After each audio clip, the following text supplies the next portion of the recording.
I am here with Bill Gates. We know him from Microsoft. We now know him for the Bill and Melinda Gates Foundation. Bill, it's great to see you. Great to see you here in particular because we know the Gates Foundation for its work on infectious diseases, child health, nutrition, agriculture, education, the list goes on. Why does Bill Gates care about finance? Well, it's all about helping the poorest. And one thing they don't have access to is bank accounts. The fee structure, if you have small amounts of money, is just too high. And we got involved in some traditional microlending, but just didn't see how that could scale up and get inexpensive enough. So now we're involved in trying to make sure we get a very efficient digital payment structure set up for all the poorest in the world to get financial products that work for them. What are you doing? The idea is that typically through the cell phone, you should be able to send money to your relatives. You should be able to track the money that's coming in, set aside money to buy seeds the next year. And there are countries where this is beginning to take off. Kenya, Bangladesh, even Somalia, maybe the last country you'd suspect up in Somaliland. Almost half of the GDP is done digitally. I don't need to tell you that the poor have been unbanked for as long as there have been banks. Why is this time different? Well, it's really the digital revolution. The poorest have bought cows, stored gold, put currency under their mattress, but they are getting cell phones. And the cell phone capability of identifying who's using the cell phone, letting you look at your spending patterns, that's going to be common sense. People are going to have help and lots of innovative products competing on top of this digital currency platform. So if technology, mobile phones for example, digital money, helps to increase access to financial services at the same time as it lowers the cost of delivery, why is philanthropy needed? Philanthropy should just be here to bootstrap this. There are a lot of regulations in this area, and understanding how those regulations can make the cost of remittances, where you're sending money back to your family in your country of origin, how right now that has about a 5% overhead on it. We think we have a role to make sure that, particularly for the smaller transactions, the regulations don't impose those very high costs.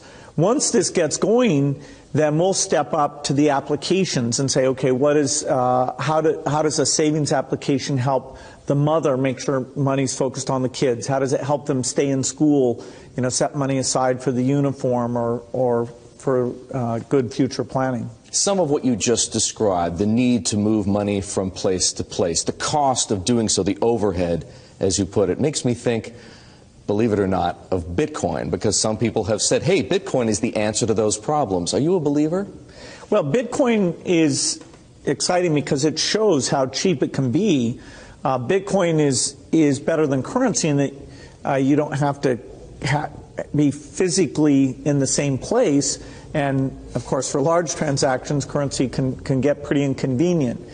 The customers we're talking about aren't trying to be anonymous. They're willing to be known. So the Bitcoin technology is key, and you could add to it, or you could build a similar technology where there's enough attribution that people feel comfortable. This has nothing to do with terrorism or any type of money laundering.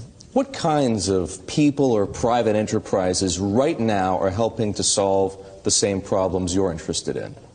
Well, in some countries, the mobile companies have been fantastic. In a few other companies, it's been the banks.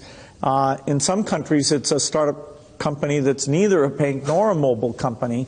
In Bangladesh, the bKash offering runs across any phone, and they've gotten the regulations so that they have a product that we think will get very, very pervasive. So entrepreneurs are there. The enablement this creates, if you want to put in, say, electricity in a city, collecting your bills is one of the reasons why the underspending of infrastructure in these areas is a real thing holding back the economy. You mentioned banks. Are the legacy institutions, for the most part, banks, credit card companies, payment processors, friend or foe?